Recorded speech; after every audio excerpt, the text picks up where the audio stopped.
colocar em pé mais uma vez. Pai querido, o Senhor é um Deus de mistérios.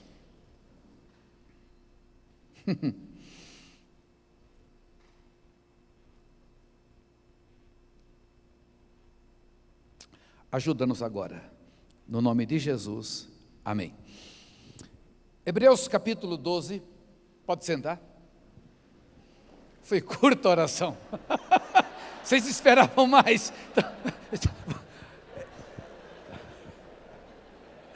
Vocês são uma figura, viu? Vou falar, viu? Hebreus 12.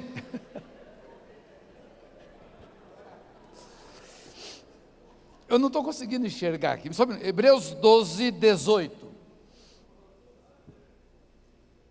Ora, não tendes chegado ao fogo palpável e ardente, e à escuridão, e às trevas, e à tempestade, e ao clangor da trombeta, e ao som de palavras tais, que quantos o ouviram suplicaram que não se falasse mais, pois já não suportavam o que lhes era ordenado, até um animal se tocar um monte será apedrejado. Na verdade, de tal modo era horrível o espetáculo que Moisés disse: sinto-me aterrado e trêmulo, mas tendes chegado ao monte Sião, e à cidade do Deus vivo, a Jerusalém celestial, e a incontáveis hostes de anjos, e a universal assembleia, e igreja dos primogênitos arrolado nos céus, e a Deus, o juiz de todos, e aos espíritos dos justos aperfeiçoados, e a Jesus, o mediador da nova aliança, e ao sangue da aspersão, que fala coisas superiores ao que fala o próprio Abel. Tendo cuidado, não recuseis ao que fala, pois se não escaparam aqueles que recusaram ouvir quem divinamente os advertia sobre a terra, muito menos nós, os que nos desviamos daquele que do céu nos adverte, aquele cuja voz abalou então a terra. Agora, porém, ele promete dizendo: ainda uma vez por todas farei abalar não só a terra, mas também o céu. Ora, esta palavra, ainda uma vez por todas, significa a remoção destas coisas abaladas, como tinham sido feitas, para que as coisas que não são abaladas permaneçam. Por isso, recebendo nós um reino inabalável, retenhamos a graça pela qual sirvamos a Deus de modo agradável, com reverência e santo temor, porque o nosso Deus é fogo consumidor. Meus irmãos, gastei praticamente todo o meu tempo dentro do assunto escatologia, falando sobre Israel. Está aqui, achei. Poderia ter feito nesses 3 períodos um seminário mais técnico, falando das linhas teológicas, falando da possibilidade da Europa, do anticristo, falando que talvez isso que foi estudado nesses últimos 100 e poucos anos não tenha nada a ver com a Europa, tenha mais a ver com o primeiro século, porque a palavra besta se aplica a Nero, o nome Nero, colocando os números, significa besta, significa o número 66, poderia trazer um pensamento em que já começou o milênio há 2000 anos atrás, uma linha que tem, aonde diz que João, para escrever da ilha de Pátimos, ele falando a povo judeu, cristão, e o povo judeu sabe que cada letra tem um número, o povo judeu é preparado para saber isso, e as cartas de João eram checadas, era igual carta em prisão, se você manda carta para alguém na prisão é checada, e ali João escreveu misteriosamente que Nero era besta, que aqueles 10 anos de tribulação que falam, seriam os 10 imperadores, que realmente foram um tempo de terror, poderia trazer toda essa escatologia para o primeiro século. Poderia falar da linha milenista, do pré-milenista, do amilenista, do mezzo-milenista. Poderia tratar todos estes assuntos. Assuntos que eu trabalho, estudo há muitos anos. Assunto que eu me envolvi, não por vontade própria, porque Deus me levou a isso. Então, desde o meu chamado, antes do chamado ministerial, já na década de 70, grande parte deste auditório nem tinha nascido, eu já estudava escatologia. Já lia, tinha fome por Israel e por escatologia, linhas, linhas e linhas. Mas não me considero um doutor, eu me considero um estudioso. Continuo lendo, continuo pesquisando, continuo me envolvendo. Eu tenho para mim uma convicção que Deus me preparou para ser alguém com uma palavra nos últimos dias. Eu me sinto chamado para produzir o melhor do meu ministério nos últimos dias.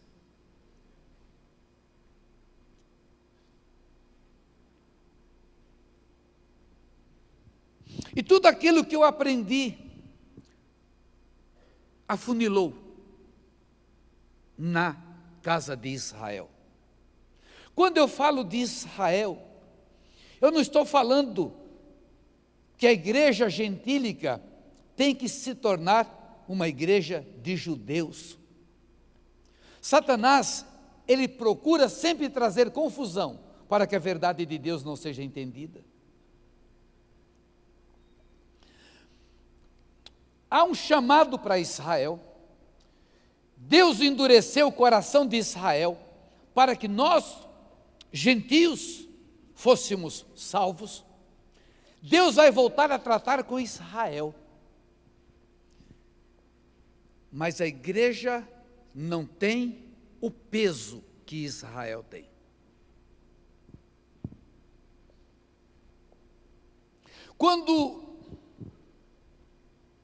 E o tempo não me permitiu entrar nisso, quando a palavra diz em Jeremias 31, de 31 a 35, Deus falando com Israel, pode marcar Jeremias 31, de 31 a 35, Deus falou: eu vou voltar a fazer uma aliança com a casa de Israel, eu vou fazer uma nova aliança com a casa de Israel, aliança diferente daquelas que eu fiz com seus pais, que seus pais quebraram a aliança. No livro de Amós, capítulo 9, Deus fala: eu vou levantar o tabernáculo caído de Davi como no passado. Está falando com a casa de Israel. Quando começa a igreja, a nova aliança estabelecida, Jesus estabelece a nova aliança.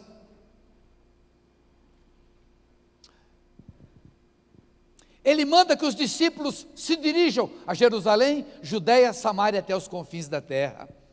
Eles não conseguem entender, eles não vão. Jesus fala isso, como nós conhecemos a chamada grande comissão. Jesus fala em Atos 1:8, nós vimos isso ontem, eles não vão. Eles não conseguem entender que Deus tem algo para o gentio. Eles estão concentrados em Jerusalém, eles estão concentrados no restabelecimento do reino, e não conseguem inserir ninguém mais. O primeiro gentio a se converter foi Cornélio, e foi difícil a conversão de Cornélio. Foi difícil. A Bíblia diz que Cornélio dava esmolas. Essa palavra não existe na Bíblia, dar esmola. É tzedakah. É fazer ato de justiça, é caridade. Cornélio fazia caridade e orava continuamente ao Senhor. E Deus ouviu e providenciou a salvação. Mandou que fosse buscar Pedro, lá em Jope. E Pedro, um judeuzão, o príncipe dos apóstolos, está no eirado, com fome, deitado, esperando a refeição. A Bíblia diz que desce um lençol do céu, com os animais impuros, não imundos, impuros para se comer, e a palavra veio: levanta, mata e come. Se fosse nos dias de hoje, Pedro falaria, está amarrado em nome de Jesus. Mas como ele não tinha aprendido ainda esse jargão, ele falou, não, eu não vou colocar na minha boca isso, animal impuro, 3 vezes, até que Pedro entendeu que Deus tinha um chamado, porque Deus falou, não chame impuro o que eu purifiquei. Pedro, batem na porta, é a comitiva de Cornélio, Pedro pega 6 pessoas, diga 6 pessoas, e ele leva para a casa de Cornélio. Já chega na casa de Cornélio dizendo, você sabe que não é lícito um judeu entrar na casa de gentio. Olha, Deus falou com ele, Deus falou com Cornélio, revelação aberta, o céu abriu, e olha a dificuldade, e ele levou 6 pessoas, por que ele levou 6 pessoas?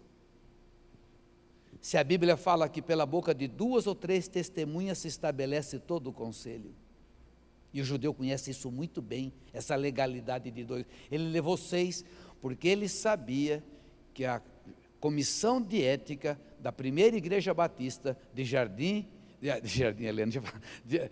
Jerusalém, haveria de chamar Pedro para disciplina. Dito e feito. Como você entrou na casa de gentio? Mas eles se converteram e receberam o Espírito Santo, como nós no princípio. Nisso nós vamos para o primeiro concílio da igreja, em Atos 15. E estão discutindo, espera, o gentio tem que ser judeu, o gentio, como é que é o gentio? Qual era a grande crise? Imagine só, nós somos todos judeus, vamos imaginar aqui, vocês não são talvez, mas eu sou Nogueira, meu nome é Francisco Nogueira, meu pai antes de morrer mudou para Francisco Nicolau, terminou a guerra, Nogueira, Macieira, Silva, e essas coisas, são judeus marranos que vieram de Portugal. Mas isso é irrelevante agora, eu só gosto pelo prazer, mas todo mundo tem um judeu no coração, se tem Jesus no coração, tem um judeu permanente, tranquilo.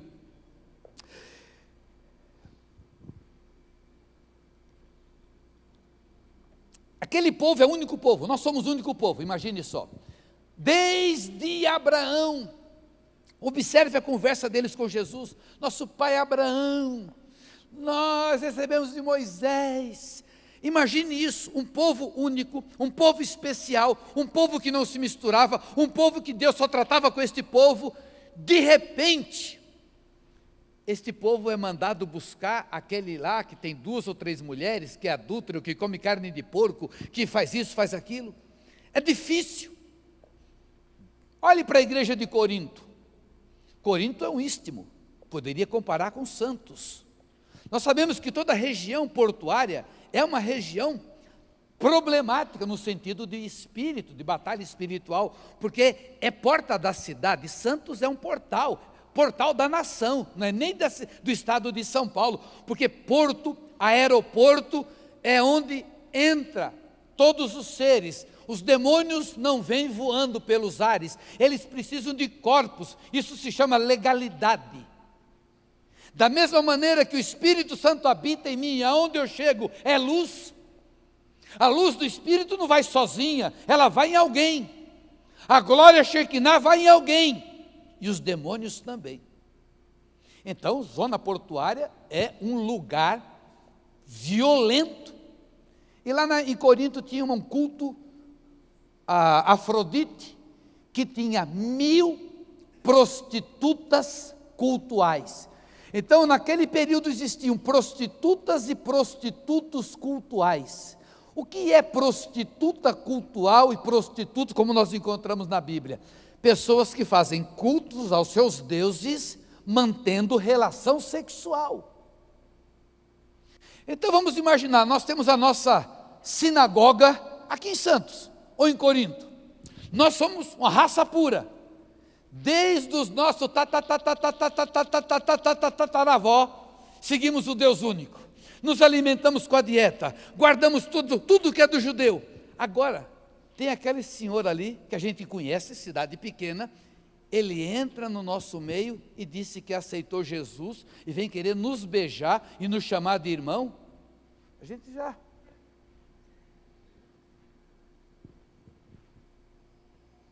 Sim ou não?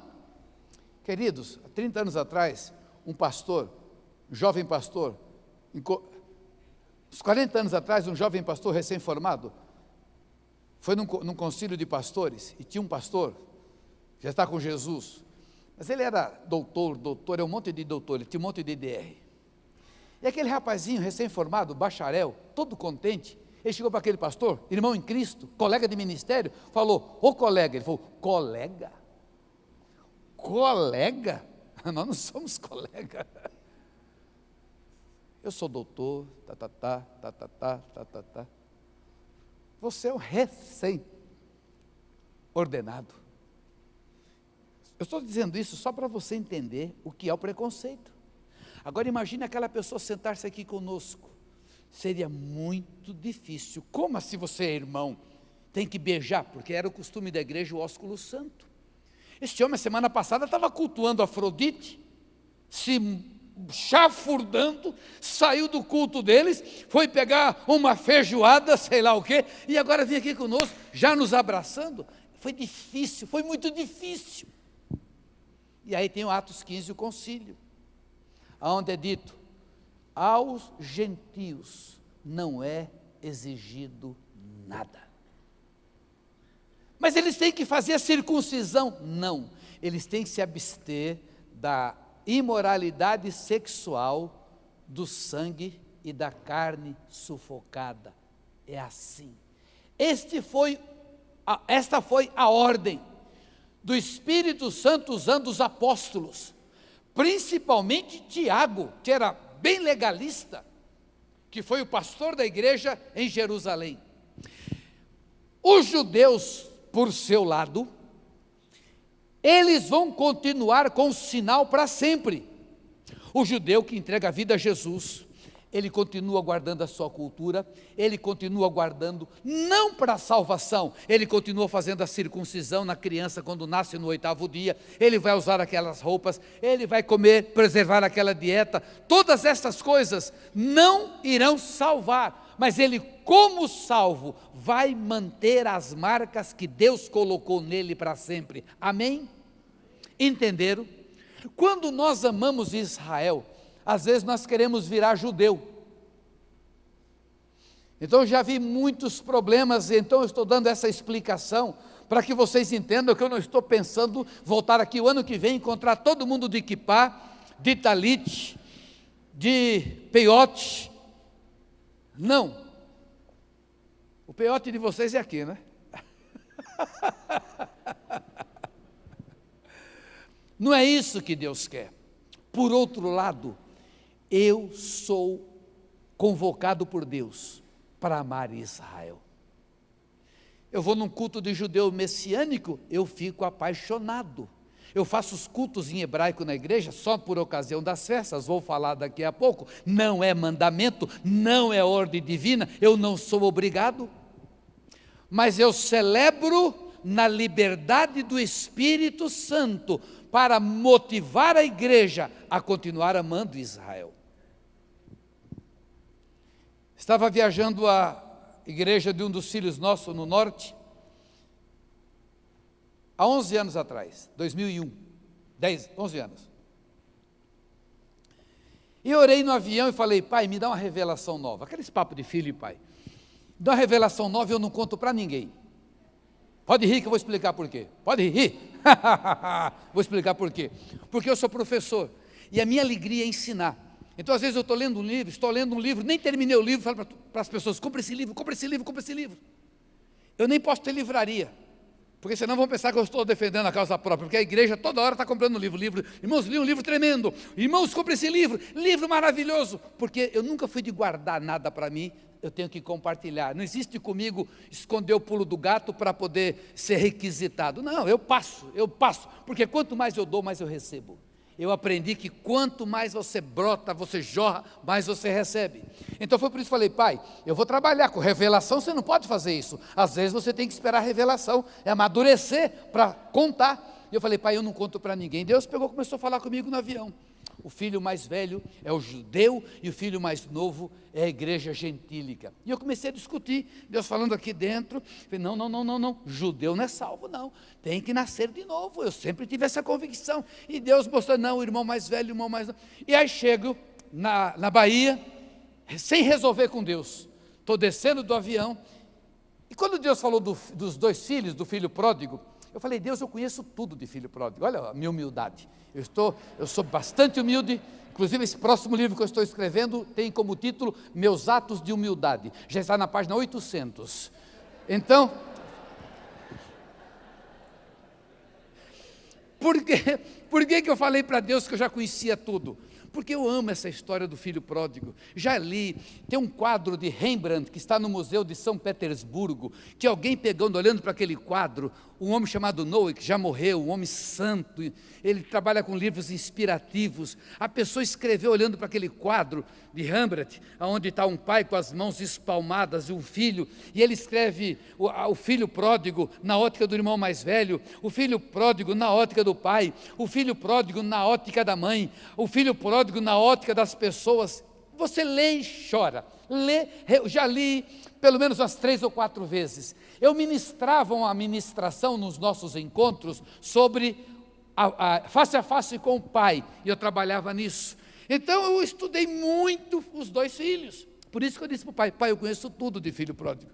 E ele falando isso. Quando eu vou na casa desse casal, a mulher é profeta, sem eu falar nada, antes de me levar para o hotel, eu fui até lá para almoçar, eles iam me levar para o hotel, e ela disse, apóstolo, Deus me falou que o irmão mais velho é o judeu, e o irmão mais novo é o gentio. E eu fiquei quieto, me arrepiei e falei, Deus está no negócio, porque pela boca de 2 ou 3 testemunhas, se estabelece todo o conselho. Mas tudo bem, esquece isso, nós temos uma surpresa para o senhor à noite. Quando eu chego na noite, sexta-feira, noite de sexta-feira para judeu, aquela igreja de gentios que ama Israel, é um povo que eu preguei, que eu falei em Israel, ensinei, e eles fazem Shabat, que eu entro, tudo estranho, meio escuro, vela, aquela mesa cheia de incensário. Eu falei, meu Deus, acabaram com a igreja, e vão dizer que eu sou culpado, eu já levo paulada no Brasil, vão dizer que eu fiz isso. Eu não fiz isso, pai, eu não falei nada disso, eu falei das festas, eu ensinei direito. E tem um rabino que tinha vindo de Israel, falei, o senhor era judeu? Ele disse, por quê? Você está vendo meu narigão? Sou. Eu sentei com o meu filho, falei, o que é isso, rapaz? O que é? Pô, fica tranquilo. E o rabino, salvo, messiânico, começou a dirigir o culto, e orou, Deus de Abraão, Deus de Isaac e Deus de Jacó.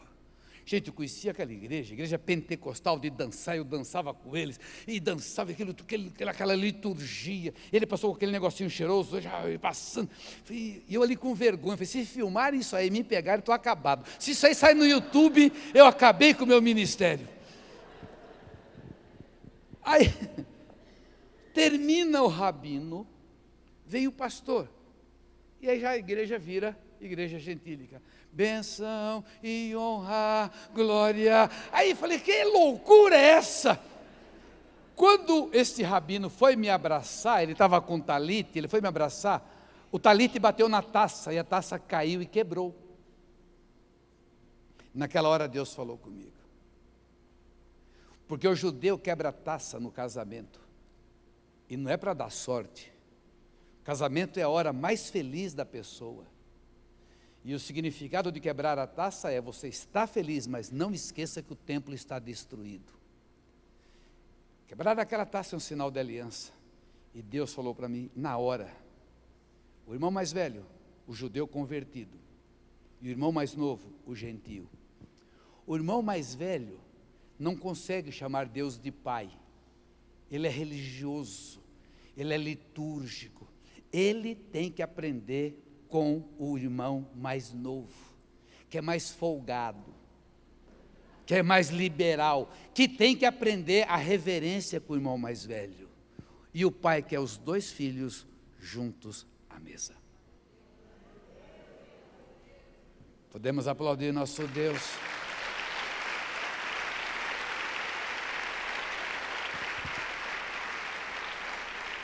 Não é eu virar judeu, porque eu nunca vou conseguir. Você pode fazer tentar fazer aliar, você vai fazer techuvá, não tem jeito. Judeu, eu sei que sou judeu, Eu sei que sou, meu pai, Alcebiades Nogueira, e antes de morrer, ele morreu com 30 anos, eu tinha 1 ano de vida, ele foi no cartório antes e mudou o nome dele para Alcebiades Nicolau e Francisco Nicolau. Depois eu fui no cartório de Recife, eu nasci no estado do Ceará, já o dono do cartório da Donep, ele não achava as folhas, ele disse: Nicolau, para de procurar, você é judeu. Porque os judeus vieram todos de Portugal, primeiro para Recife, onde fizeram a primeira sinagoga da América do Sul. Depois eles se esparramaram para o norte e nordeste, e quase todas as pessoas, cada de 3 pessoas do norte e nordeste, uma é marrano, é de judeu, que se converteu forçosamente, fruto da fuga da Espanha em 1492 e de Portugal em 1497. As esquadras, a começar de Colombo, assim de judeus. Aí depois eu tive acesso a um estudo chamado A Estrela Oculta do Sertão, onde eu vim aprender que muitas coisas ritualísticas da igreja católica não eram de católicos, eram os judeus disfarçando para que a igreja não soubesse e eles não fossem mortos. Então hoje eu estou muito seguro, sei da minha ascendência, mas eu sou gentil como igreja. Eu não fui criado por pais, nem por uma mãe judia. Eu não conseguiria nunca fazer lá aliar para Israel. Então isso me torna gentil, e é muito mais fácil, porque eu posso trabalhar melhor em favor do meu irmão mais velho, que é o povo judeu. Então, se eu quiser virar judeu, vai ficar um escândalo para a igreja e para o judeu.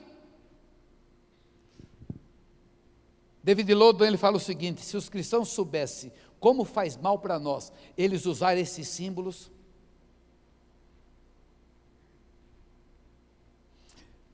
porque os cristãos botam um talite, aquilo é veste de sacerdote, todo mundo veste de qualquer maneira, toca o chofar de qualquer maneira. Nós tocamos o chofar profeticamente. Eu cheguei a proibir o chofar na igreja, porque estava virando uma febre. Até garotas, as crianças querem chofar, trazem chofar, e os irmãos indo para Israel trazendo chofar. Eu falei: que é isso? Que é isso? Não é assim. Os meus profetas sim, mas calma. E Deus foi nos trazendo ao ponto de equilíbrio. Então, todo esse ensino de Israel é porque é necessário estarmos cientes dos últimos dias. Tudo começou com Israel e tudo vai terminar com Israel. Muitas vezes pensamos que se virarmos judeu, vamos ajudar? Não, pioraremos.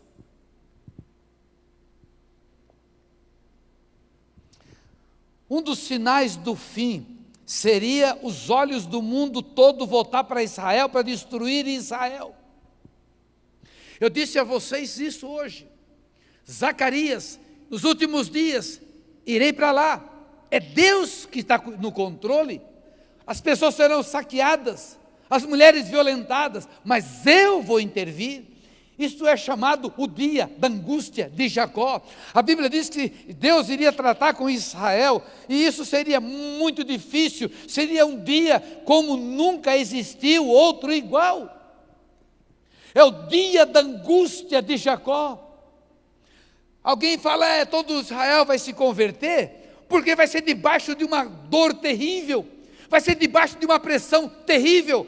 E é por isso que Apocalipse diz que eles vão olhar para o céu, aqueles que traspassaram Jesus. Quem? Quem traspassou Jesus já morreu há 2000 anos atrás. Então, quando a Bíblia fala aqueles que traspassaram Jesus, está falando de um povo. E eles vão levantar a cabeça e vão dizer: Baruch rabá beshem Adonai, bendito aquele que vem em nome do Senhor, salva-nos, salva-nos, ó Senhor.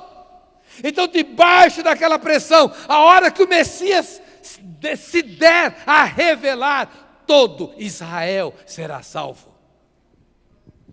Agora, isso só acontece se a igreja gerar, se os atalaias gerarem. Se os atalaias gerarem, nós estamos nos dias finais. Nós não podemos marcar a data da volta de Jesus, mas um dos grandes sinais seria os abalos de Deus.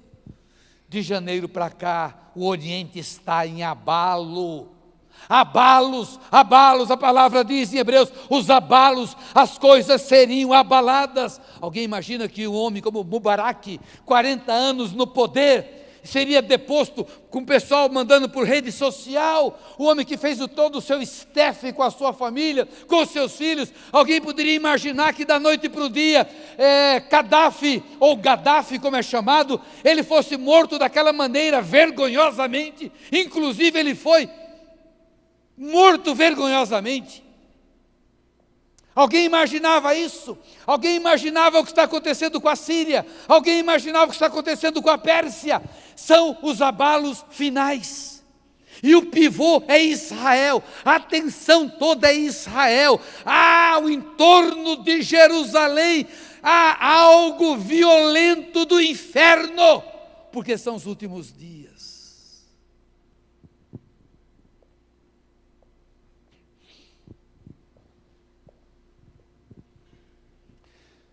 Nós estamos entrando nos últimos dias.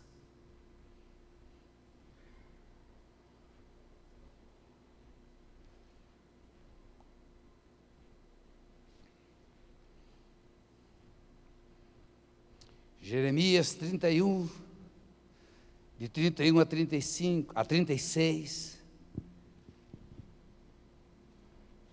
Lucas 22, 20. Tudo isso fala da preparação da vinda do Messias, profecias ao povo judeu, a expectativa da vinda do Messias. Falamos sobre os essênios, o reino da luz contra o reino das trevas. João Batista era essênio. Paulo falando aos Coríntios, 1 Coríntios 10, de 1 a 5. Paulo falando aos Efésios, capítulo 2. Falamos da igreja, que é a nova humanidade. Falamos do futuro de Apocalipse, Zacarias 14, de 2 a 4, as promessas de Israel, o levantamento de Israel, os últimos dias, como Israel, como palco central do acontecimento profético.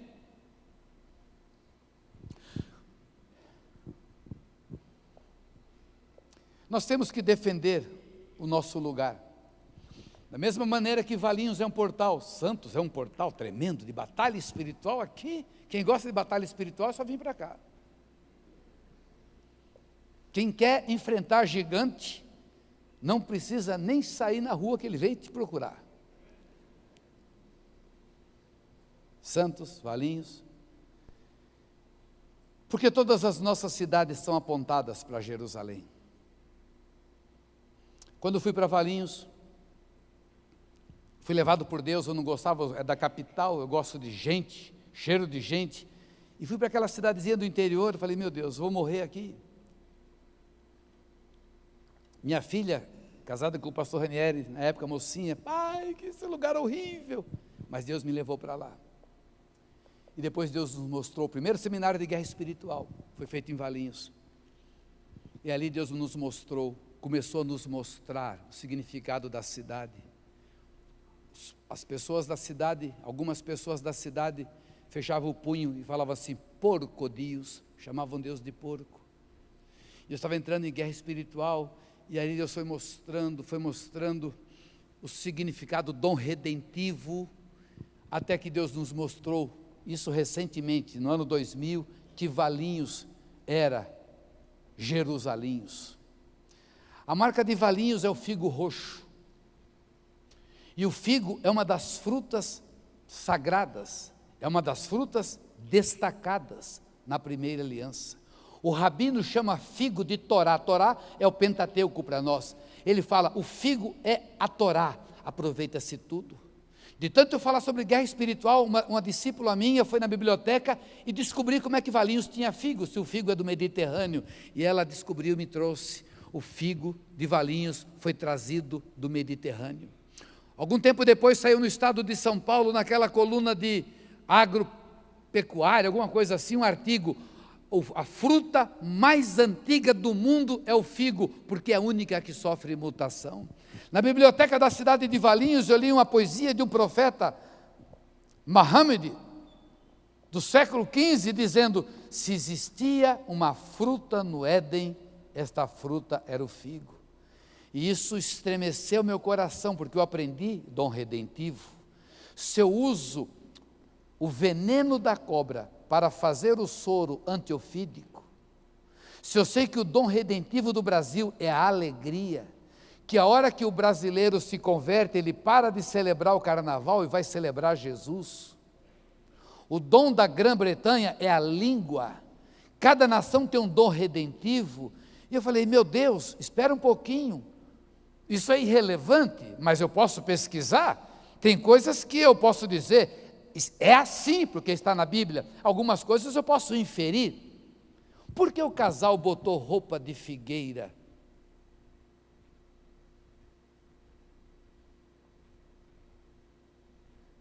Aí eu encontro na Bíblia que o rei está morrendo lá com uma possível úlcera.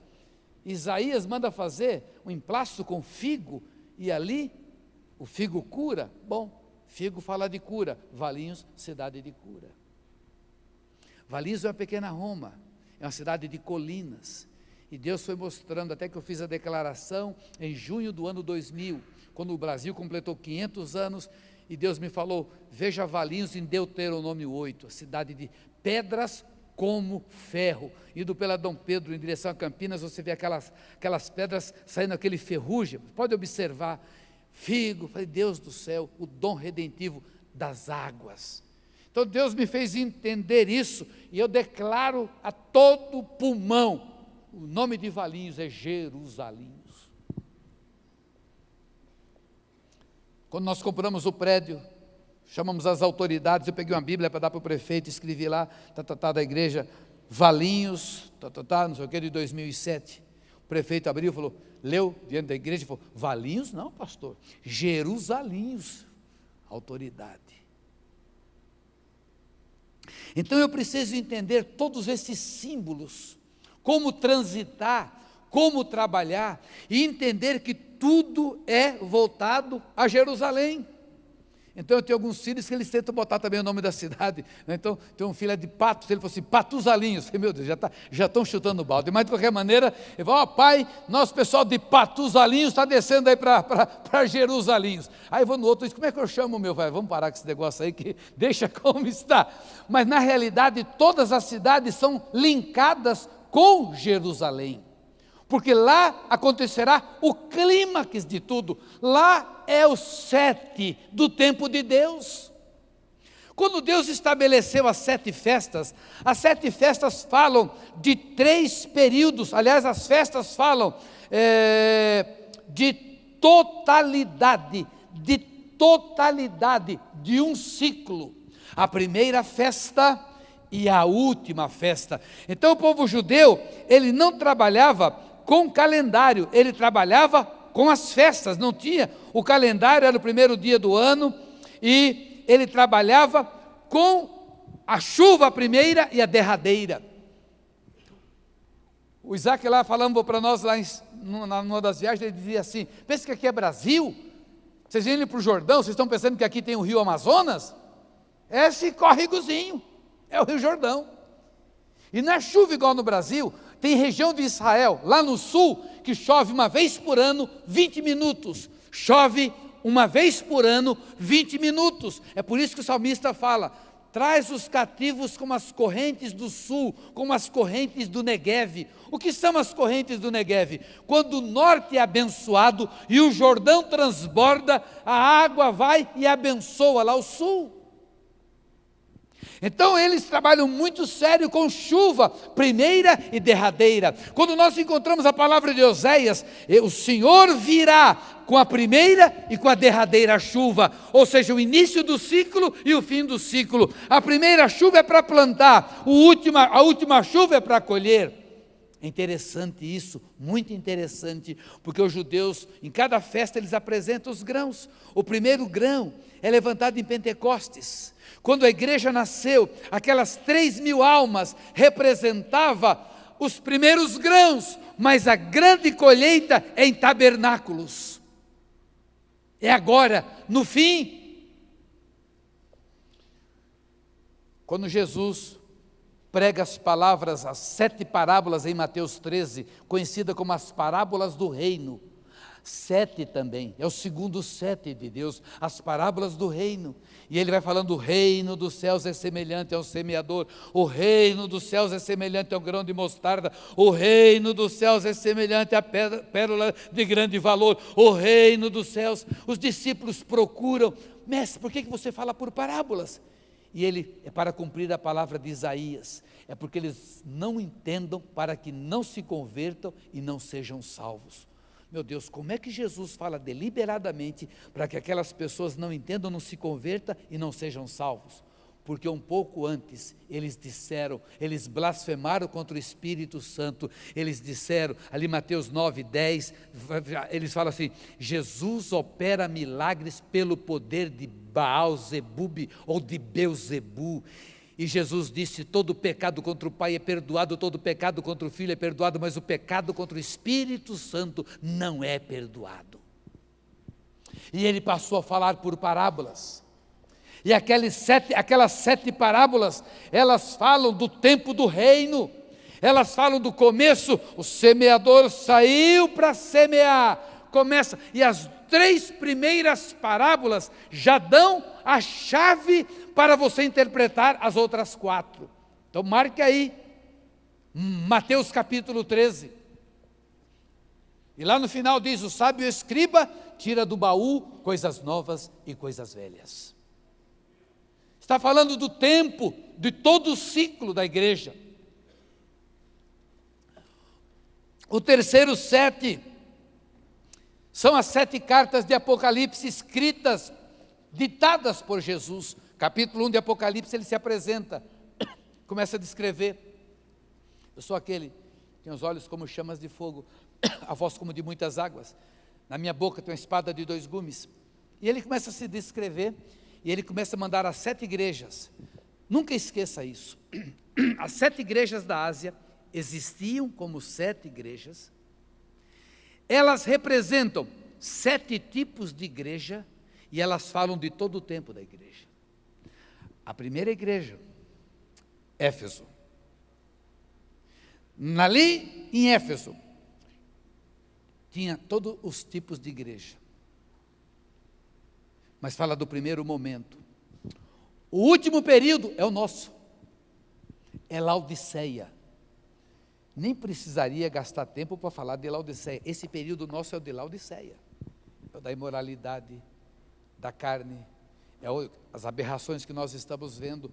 Só que nesse período de Laodiceia, há igrejas locais, tipo Filadélfia, tipo Sarde, tipo Esmirna.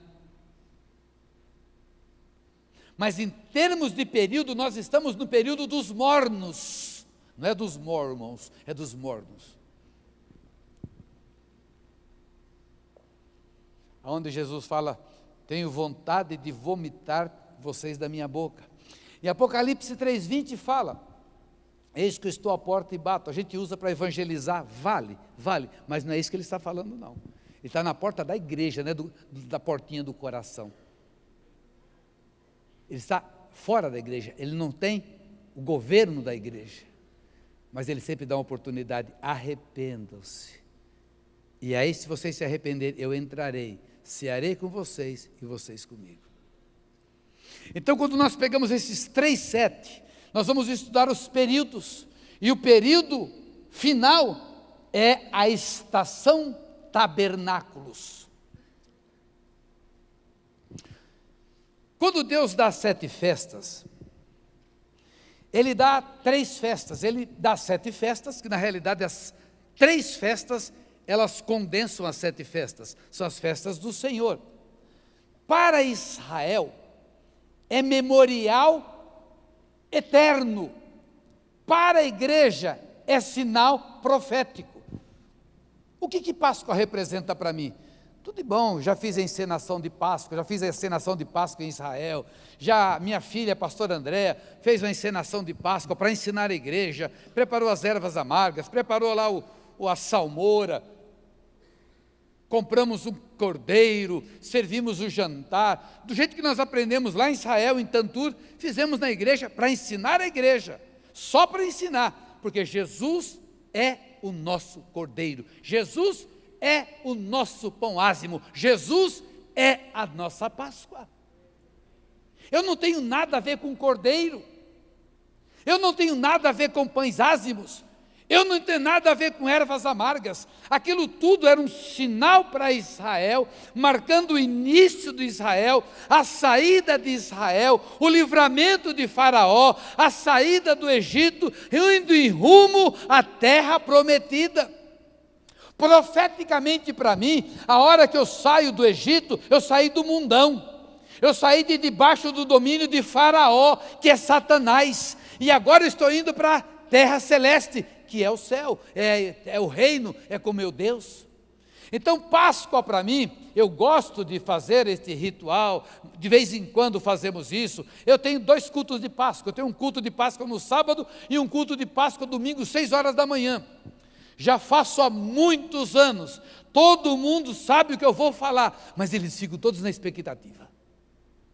Vai todo mundo para a igreja às 6 da manhã, eu falo, irmãos, Shalom, tenho uma notícia para vocês, Jesus Cristo ressuscitou. O povo, aleluia! E aí a gente faz o nosso culto e depois tomamos café juntos. Esse é o culto da igreja.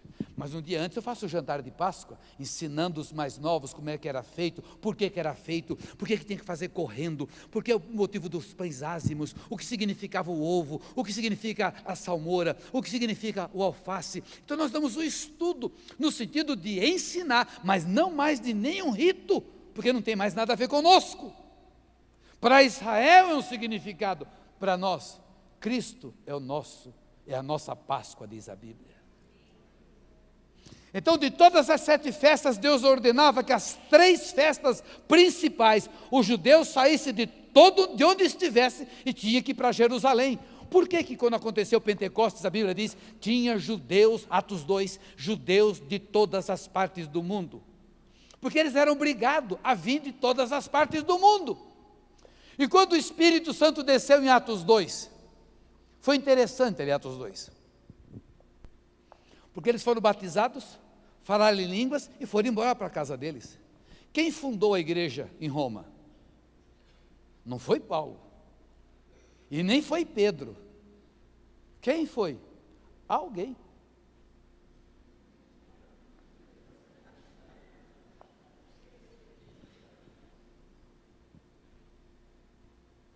Não é, pastor Rodolfo? Está abrindo trabalho? Vai lá e toca. Sabe por quê? Porque para nós, igreja, é mais problemático, não é tão simples como Deus. Para Deus, igreja é simples, para nós é mais complicado. Para Deus, tem 2 ou 3, adorando é igreja, nasceram de novo. Mas a gente não, a gente tem que comprar cadeira, a gente tem que alugar um prédio. No caso de vocês, tem que arrumar uma prancha. Para mim é mais barato, acho, né? Eu estou brincando. Então aquelas pessoas foram batizadas no Espírito Santo e foram abrindo igreja. Eles foram sendo igreja, não era abrindo igreja. Eles eram igreja. A igreja que estava na casa de Maria, a igreja que estava na casa de Filemão, a igreja que estava na casa de Áquila e Priscila. Aliás, não tinha igrejas, tinha uma igreja e tinha famílias. Carta ao anjo da igreja de Éfeso, carta ao anjo da igreja de Corinto. Se Jesus mandasse uma carta ao anjo da igreja de Santos, para onde ele enviaria? Claro que seria o pastor Eric, porque eu estou pregando aqui. Porque se eu estivesse pregando na Assembleia de Deus, eu ia dizer, carta ao pastor da Assembleia de Deus. Como é que é? Há uma igreja só na cidade, e várias famílias. Aí sim vem a Bola de Neve, vem a Batista, vem ali a Caverna de Adulão, que ainda não preguei na Caverna de Adulão, estou sonhando me chamarem. Tem um capote preto lá preparado para isso, o dia que me chamarem para pregar lá. Então são famílias diferentes.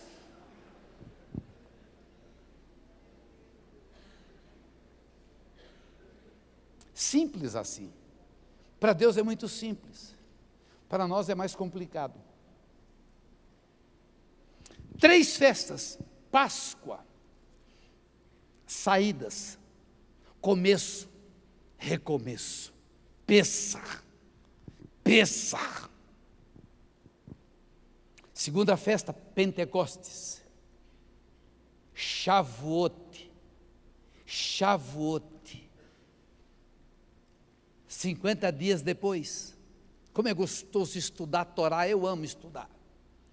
Leio os sábios judeus, eu escrevo meu estudo semanal baseado nos temas. Essa semana, ontem eu mandei Devarim ainda é da semana passada, mas eu vou fazendo a minha aplicação na revelação já. Porque eu já estou na segunda aliança, eu estou na revelação, eu não estou preso à primeira aliança, eu preciso da primeira aliança para entender a nova. Mas Pentecostes tem 50 dias, é lindo demais a contagem de Homer, assim, preservando o fruto, vai guardando o fruto, não tira o fruto, separa, para que depois apresente o fruto. Fizemos uma contagem de Homer na nossa igreja, no nosso período, na nossa época, sem nenhuma obrigação legalista. Começamos a orar por 50 dias, sem fazer oferta. E o nosso povo sabe que não se deve apresentar-se diante de Deus de mãos vazias. Mas Deus deu uma direção, ao invés da oferta, traz o nome de um parente. No último dia, levanta-se como preservando o fruto e uma grande colheita. Foi maravilhoso, porque não foi ritualista, não foi legalista. Deus mandou fazer 50 dias, todos os dias tinha oração. Aproveitamos o princípio e fizemos na revelação. É assim. Tabernáculos é a última festa. Deus fala, traga o melhor grão, traga a melhor semente. Por que Deus não come semente? Deus não come grão. Por que trazer o melhor? A pessoa faz a colheita e pega o melhor. Porque existe um princípio na economia divina. Isso é para qualquer um, não é para crente, é para todo o povo. Você só colhe o que você plantou. E outra coisa, você planta o que você quiser. Terceiro, você é obrigado a colher o que você plantou. Então a única maneira de eu ter uma colheita é plantando. Eu só tenho se eu dou, e quanto mais eu dou, mais eu tenho. É a economia divina. A economia humana é guarda, guarda, retém, providencia, guarda, guarda, guarda. A economia divina é dá, dá, dá, e quanto mais você dá, mais você recebe. Então quando as pessoas obedecem a Deus e trazem os melhores grãos, o que eles estão fazendo? Eles já estão plantando espiritualmente a melhor colheita no ano seguinte. Podemos aplaudir o nosso Deus?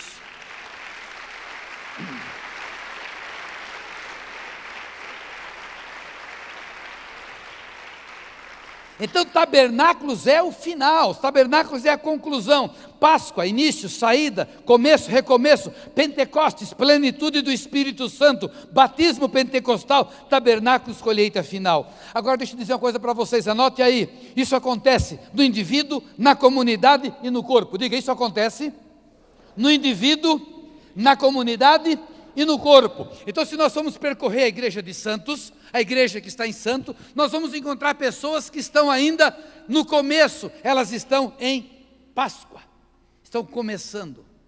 Nós vamos encontrar pessoas que já estão em Pentecostes, a igreja bem pentecostal, e vamos encontrar pessoas que já estão na igreja final, na colheita de almas final, crescendo, crescendo, crescendo. Na história da igreja, houve o período Páscoa, houve o período Pentecostes, estamos agora entrando na Sucote, que é tabernáculos. Quando começou a restauração, com Martinho Lutero, começou a contagem para os últimos dias. Ali era a saída do Egito, de Roma.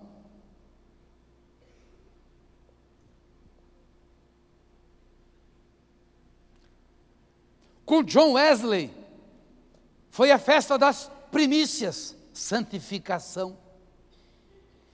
Movimento pentecostal da Rua Azusa, em 1907, está no livro, que não dá para passar um livro aqui assim. Pentecostes. E agora, nós estamos entrando em tabernáculos, colheita final.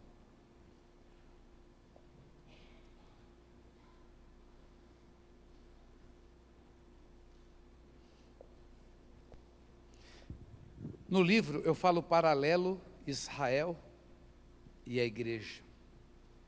Em 1897,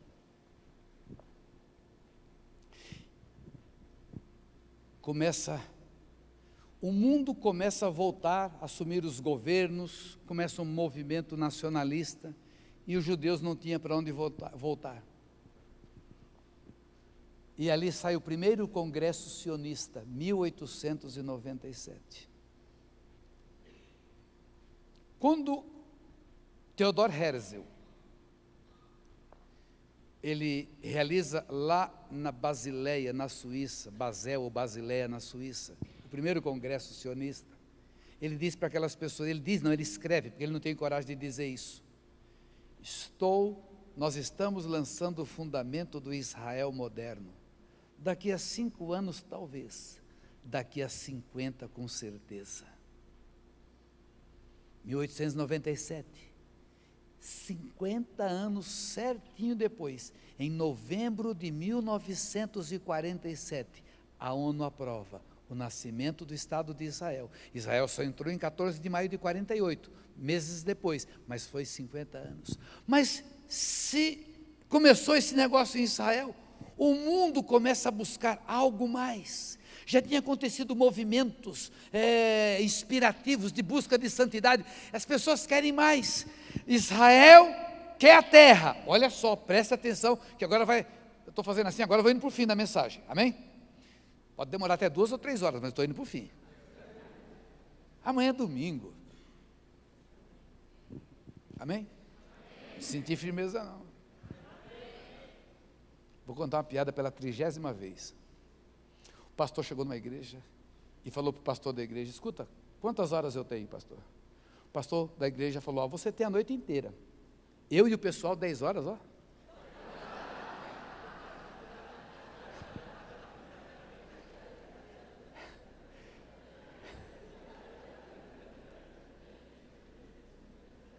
Como eu quero sair com vocês, até para autografar alguns livros, autografar não, para rubricar ali, alguma coisinha, para inspirá-los. Comprar um carimbil com a minha assinatura, fica põe pim, pim, pim, pim, pim. A noite do autógrafo. O mundo começa a buscar Jesus, buscar algo mais forte. E na virada de 1899 para 1900 tinha um grupo de jovens. Diga, Deus sempre usa os jovens para algo novo. Isso aqui é bem bola de neve. Oh, está fraco, está fraco.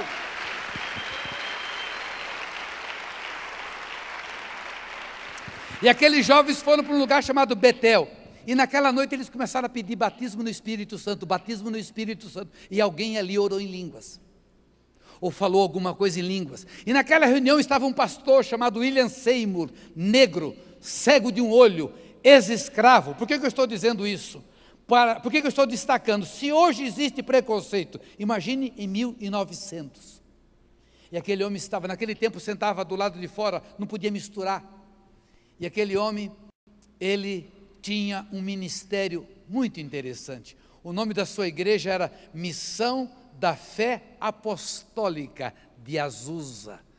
Ele se reunia num galpão de madeira na rua Azusa, que era da igreja metodista. Não tinha banco, tinha 4 barris e tábuas, e eles sentavam um de frente para o outro. E este homem não orou em línguas, mas ele viu as pessoas orarem em línguas ali, e ele volta para a sua reunião e conta, e ali começa o movimento pentecostal moderno, que nos atingiu, que vos atingiu, isso depois de séculos e séculos e séculos que tinha sumido.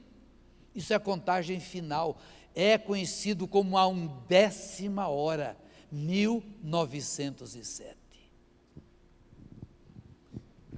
Mover pentecostal. 40 anos depois, Deus levanta homens como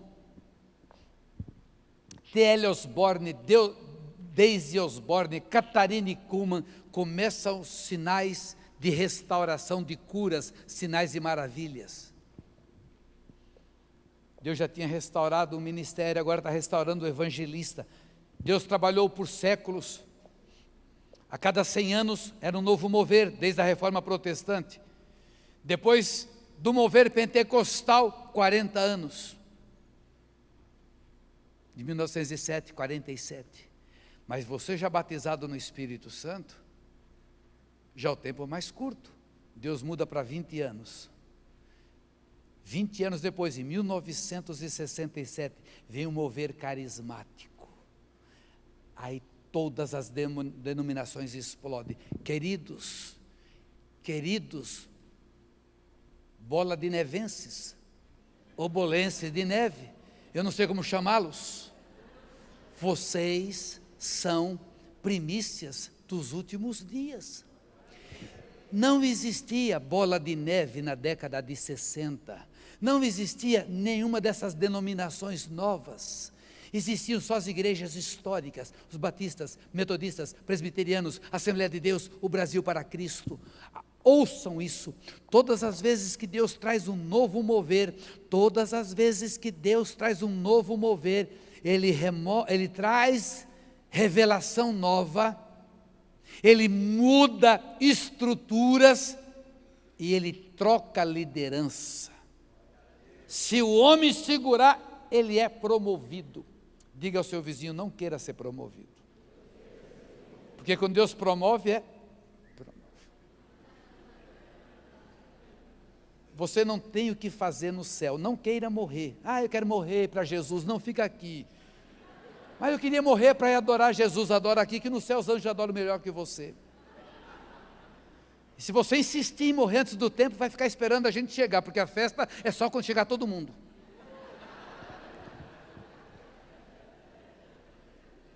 Não planeje morrer. Os caixões hoje já não são tão confortáveis. Apertados, se você tiver alergia de flor, então dá uma renite, e você espirrando naquele lugar fechado é horrível. Eu vou fazer igual o caipira, meu maior medo é ser enterrado vivo quando morrer. Então a igreja Bola de Neve é um dos sinais dos últimos dias. É um mover novo, é uma estrutura nova, é algo extraordinário de Deus, totalmente diferente do que nós imaginávamos ou pudéssemos pensar. Quando vem esse mover da década de 60, estou falando até devagar, porque para mim ali começou a contagem dos últimos dias. Por quê? Porque a geração da figueira. Foi na década de 60 que começou a acontecer o reavivamento satânico. Foi na década de 60 que explodiram os Beatles, Rolling Stones, o Amor Livre, o Woodstock foi em 69, Revolução contra a Família, não é para casar mais, todo mundo que é autoridade, começou um movimento de volta ao paganismo. Da mesma maneira que começa algo de Deus, o diabo faz o seu paralelo. Em 1970 surge a primeira igreja messiânica moderna. Isso para mim é fantástico. É fantástico. Você quer ver uma igreja do primeiro século? Ela apareceu em 1970 nos Estados Unidos. Vocês me ouviram falar que a igreja nunca conseguiu receber judeu. Não dá, porque a igreja é a igreja. E o judeu salvo, ele não consegue transitar no nosso meio. Ele era expulso, mas em 1970, por causa do mover carismático, nos Estados Unidos surgiu, e hoje há no mundo inteiro, em Israel, muitas igrejas messiânicas. Novas denominações, e poderia citar tantas. O problema não são as novas denominações, as estruturas denominacionais não suportaram o vinho novo e romperam. E o problema de muitas novas denominações é porque não tem referencial, não tem paternidade. Então, quando as pessoas estavam dentro das denominações, ali eram todos caminhando na mesma visão. Mas Deus começou a trazer coisa nova, e muitos se perderam. Graças a Deus que vocês não, como outros também não. Quando eu entrei no Mover há 22 anos atrás, eu aprendi os 4 M, diga 4 M's. O primeiro M é mover do Espírito. Mover do Espírito. É onde tem que ficar. O segundo M é movimento humano, movimento. O terceiro M é monumento e o quarto M é morte. O que acontece? O que aconteceu na história da igreja? Isso eu falo porque eu conheço, é o que eu leciono. Cada denominação foi um mover do Espírito Santo. Se você for ver a história dos batistas, um mover, se você for estudar a história dos metodistas, John Wesley, Carlos Wesley, Deus, falam de célula hoje, Wesley tinha 10.000 células. Wesley andava a cavalo, ele não tinha um carro bom como a gente tem. Ele era em cima de animal e pregou mensagem que eu não sei se algum homem moderno, seja quem for, pregou mais mensagem que John Wesley. Hoje as nossas esposas, mulher nenhuma consegue cuidar de 2 ou 3 crianças da casa. A mãe de Wesley tinha 18 filhos, e ensinava a Bíblia, e cuidava de tudo.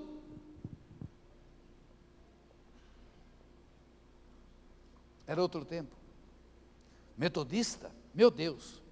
Presbiteriano, Calvino sistematizou as doutrinas. Lutero foi o reformador, compôs muitos livros, traduziu o Novo Testamento para o vernáculo, mas Calvino, ele sistematizou, ele escreveu as Institutas da Fé Cristã, o mover do Brasil para Cristo. Manuel de Melo, eu com 5 anos de idade, eu tinha bronquite asmática, eu parecia um gato, eu chiava mais que rádio fora de sintonia.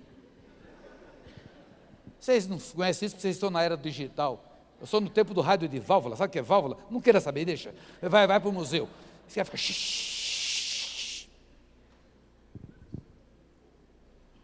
E minha mãe, escutando o programa do Manuel de Melo, botou um copo de água em cima do rádio, aquele radinho nosso de válvula, e deu para aquele menino. Eu tomei. E sarei. Quem era Manuel de Melo? Um pedreiro. O missionário Manuel de Melo. Hoje o que a gente escuta por aí, o Brasil para Cristo, bota esses adesivos no carro, ele foi que recebeu essa visão de Deus. O Brasil para Cristo. Ele não queria abrir uma denominação, ele queria pregar para todos. Por isso que quando ele morreu há poucos anos atrás, tinha líderes de todas as denominações. Um mover novo. O Brasil para Cristo. Quando você estuda essas histórias lindas, e eu posso falar porque eu trabalho com isso e ouvi deles. Quantas vezes eu preguei na igreja o Brasil para Cristo e os pastores diziam, nós temos que voltar ao nosso princípio. Eu falei, exatamente, e agora me parece que está voltando, está pegando fogo de novo. Muitas igrejas, elas recebem o mover e tentam segurar, achando que é só para eles, e se a pessoa não virar aquela denominação, não vai receber de Deus. O Espírito Santo vai embora. O Espírito Santo não é dominado por homem algum, ninguém consegue colocar o Espírito Santo numa caixinha. Aí quando o Espírito Santo vai embora, a gente inventa o nosso movimento, e começamos a fazer um movimento para substituir o Espírito, ou para dizer que ele está por aqui ainda. Aí é o movimento humano. Aí depois aí nós levantamos um monumento. Lembra quando o Espírito nos visitou? Vamos fazer um culto. Nosso pessoal agora vai fazer uma homenagem ao dia que começou a nossa denominação. Começamos a olhar para trás, e o próximo passo é morte. E cabode, foi-se a glória. Então, em época de avivamento, Deus traz obras novas, como vocês são. Como vocês são.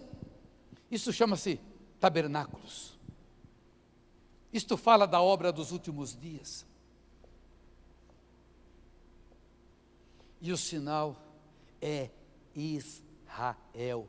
Israel é o relógio de Deus.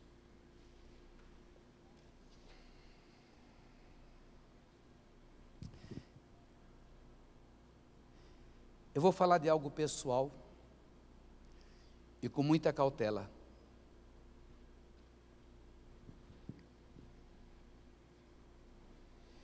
Eu não sei quando Jesus vai voltar, mas eu estou esperando Jesus.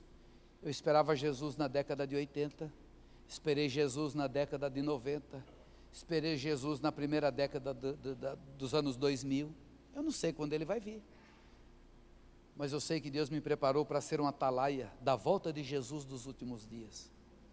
Quando eu ganhei um shofar em Tantur, quando existia Tantur em Israel, na minha segunda caravana, em 1994, escutei homens de Deus dizendo: Deus levantou o apóstolo Nicolau para tocar o shofar, porque o shofar fala da volta de Jesus. Eu nem sabia. Eu ganhei aquele shofar porque o meu ministério chama-se o som da trombeta. Deus me deu um texto, Jeremias 4,19, entre as minhas paredes do meu coração, eu não posso me calar, porque tu, minha alma, ouviste o sonido da trombeta e o alarido de guerra. Eu nem sabia que o nome era shofar, eu chamava de trombeta. Eu nem sabia que era teruá. Eu só recebia aquele shofar e rodava o Brasil, eu ficava tocando, nem sabia tocar. Mas eu fazia seminário de guerra e tocava, e comecei a perceber que tinha alguma coisa profeticamente. E aí aquelas pessoas já profetas diziam: Deus te levantou para falar da volta de Jesus. Era meu assunto favorito. Já fui para o ministério falando da volta de Jesus em 1980. Então, queridos, eu tenho procurado buscar, saber, e é tão forte a convicção que minhas filhas e meu filho falavam: pai, não vai dar tempo a gente casar, né? Eu falei: acho que não. Casei o último, agora a última filha, 2 anos já, né? Eu falei: aproveita, que casamento é bom, aproveita, porque é por pouco tempo, porque Jesus está voltando. Temos que viver uma vida de tal maneira, numa expectativa que Ele volte amanhã, e trabalhar como se Ele não fosse voltar.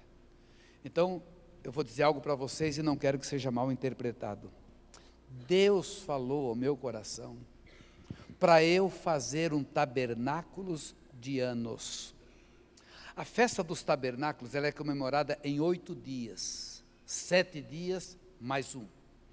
Então, quando eu fui o diretor da Embaixada de Jerusalém, a Embaixada faz a festa dos tabernáculos todo ano, com um tema para cada ano, e principalmente o 8º dia é a celebração chamada Simhat Torá, a alegria da Torá.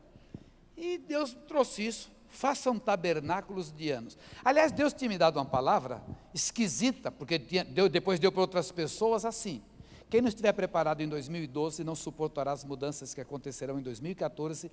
Quem não estiver preparado não suportará as grandes mudanças de 2014 e não vai conseguir aguentar a pressão espiritual dos próximos anos. E eu preguei isso, eu solto, e várias pessoas me procuraram dizendo isso. Eu estava pregando na Bola de Neve, no congresso de guerra, e uma moça, uma médica me parece, veio apavorada, porque ela estava no campus, e viu uma pessoa lá não crente, falar de algo a respeito de 2014, essa moça me trouxe DVD, me trouxe material, eu não aguento ler tanta coisa alusiva a isso, mas eu que tinha verbalizado.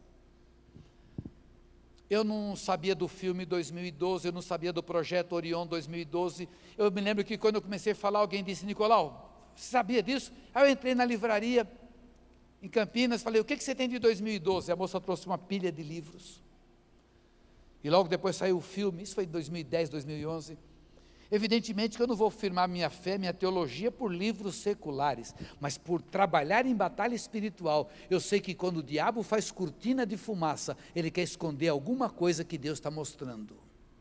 Então não é que o diabo vai me ensinar, mas eu vejo na maneira dele se manifestar o que ele quer desviar a atenção.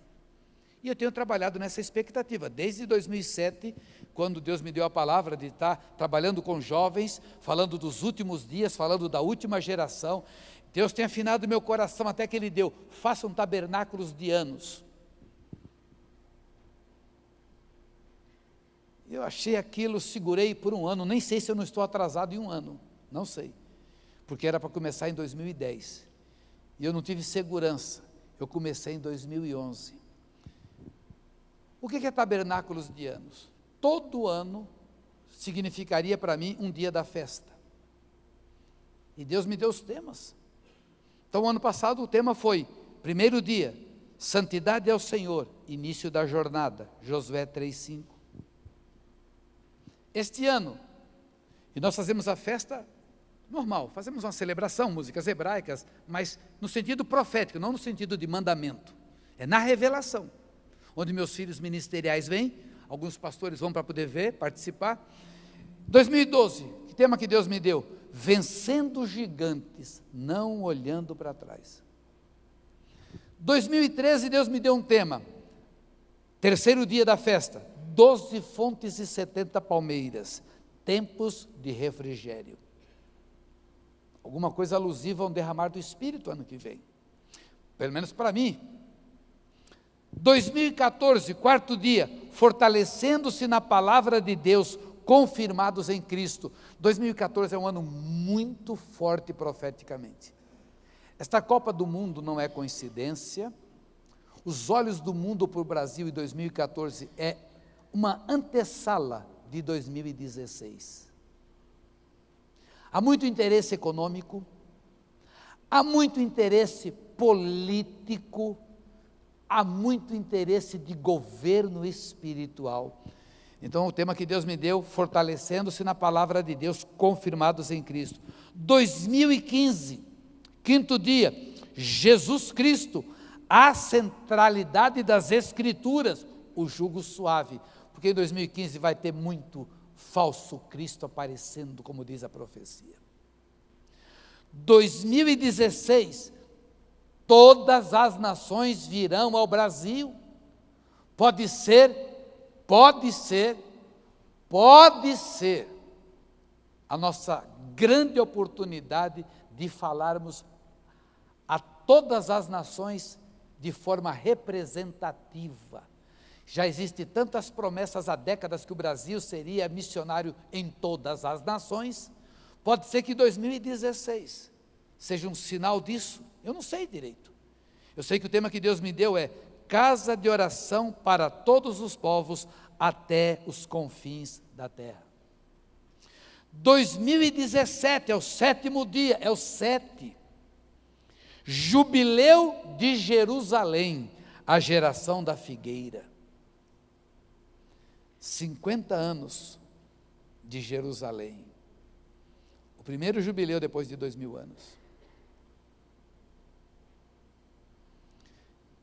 Termina a festa, mas sempre tem um dia a mais. 2018, oitavo dia, Israel completa 70 anos de vida, o Israel moderno, uma geração. Esta geração não passará, diz a palavra. O que vai acontecer? Eu não sei. Mas o tema é 70 anos do Estado do Israel moderno, Simhat Torá, a alegria da palavra de Deus, Emanuel, Deus conosco. Então quando você fala assim, alguém fala, você está marcando a data da volta de Jesus? Não, eu não estou marcando nada, eu estou fazendo um projeto para trabalhar com a minha igreja. Quando Jesus vai voltar, eu não sei, mas esses próximos anos eu vou trabalhar nesses temas, e sei que Deus vai me dar revelação a cada ano, como já deu esse ano.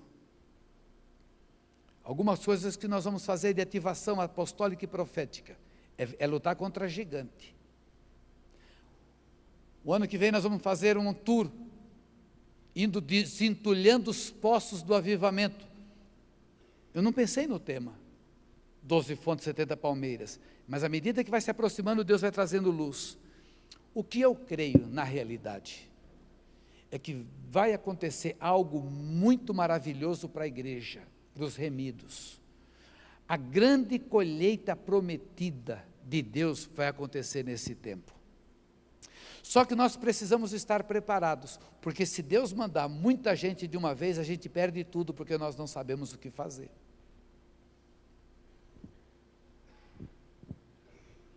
Se Deus mandar hoje 5.000 pessoas para uma igreja local, e se nós não estivermos preparados para receber aquelas 5.000 pessoas, elas vão se perder, ou nós vamos fazer um grande ajuntamento, e Deus não quer ajuntamento, Deus quer um povo fundamentado, porque nos últimos dias só vai suportar quem estiver fundamentado. O povo do oba-oba é aquele que vai apostatar. O povo do oba-oba que não tiver firmeza, fundamento, na hora da primeira pressão é o que cai fora. Se vamos ter uma colheita, se existe um povo chamado remanescente e fiel, esse povo tem que estar preparado. Quando Jesus volta, eu não sei, mas sei que os próximos anos serão decisivos, serão anos proféticos, serão um tempo maravilhosos para a gente ir para Israel, para as nações, para a nossa cidade. Nós iremos começar a ver as coisas acontecer agora. Sinais, maravilhas, o apostólico e o profético, a única maneira deles se diferenciar dos charlatões é quando começar a operar com sinais e maravilhas. Quando Jesus se apresentar, assim diz o Senhor.